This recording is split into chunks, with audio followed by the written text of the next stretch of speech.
Welcome to Sawdust and Wood. Today we're going to go over cutting angles again. For those of you who are still not understanding how to do this, we're going to break it down. We're going to cut some angles on the saw. I'm going to use my angle finder to show you that the numbers on the saw are not representative of the angles that it actually cuts on the wood. Let's get started. For those of you who haven't watched advanced miter saw techniques, please go watch that video. The link is in the description, and I'm going to elaborate on that video here. Alright, so the miter saw is at 0, and if you just watch advanced miter saw techniques, you know that 0 is really a right angle. It's 90 degrees, and then you know that 10 is actually 80, and so on and so on. So let's take our saw and set it to 40.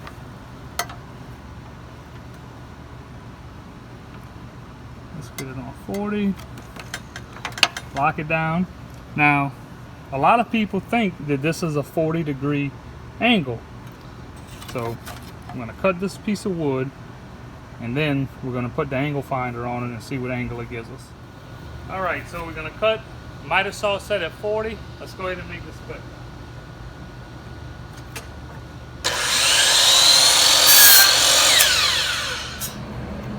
Alright, so the miter saw was set at 40, and it actually cut a 50-degree angle. Alright, we're going to do one more example. Let's set the saw to 20 and see what angle it gets us when we cut it. Alright, the miter saw is set to 20, so let's go ahead and make this cut now.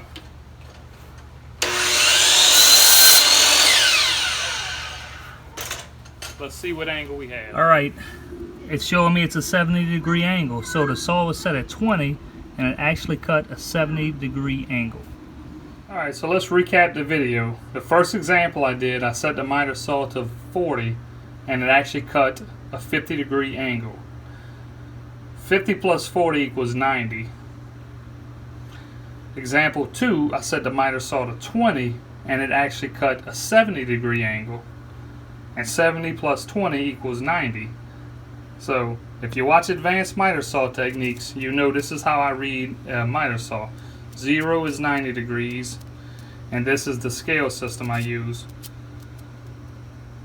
Like if you set the saw to 30, it'll actually cut a 60-degree angle. If the saw is set to 10, it's going to actually cut an 80-degree angle. And these two numbers are always going to equal 90. So for instance, if you were just going to set your saw to 20, you could think to yourself, 90 minus 20 is 70, so that's the angle it's going to cut. Same here, 90 minus 30 is 60. That's the angle you're going to cut. So just wanted to go over this with everybody. It's kind of just another little bit and piece on my miter saw videos and angle cutting. Hope everybody enjoyed it. Thanks for watching. I hope everybody learned how to cut angles today, and I hope everybody understands their miter saw. Please leave any questions or comments down below. Thanks for watching. Please like and subscribe.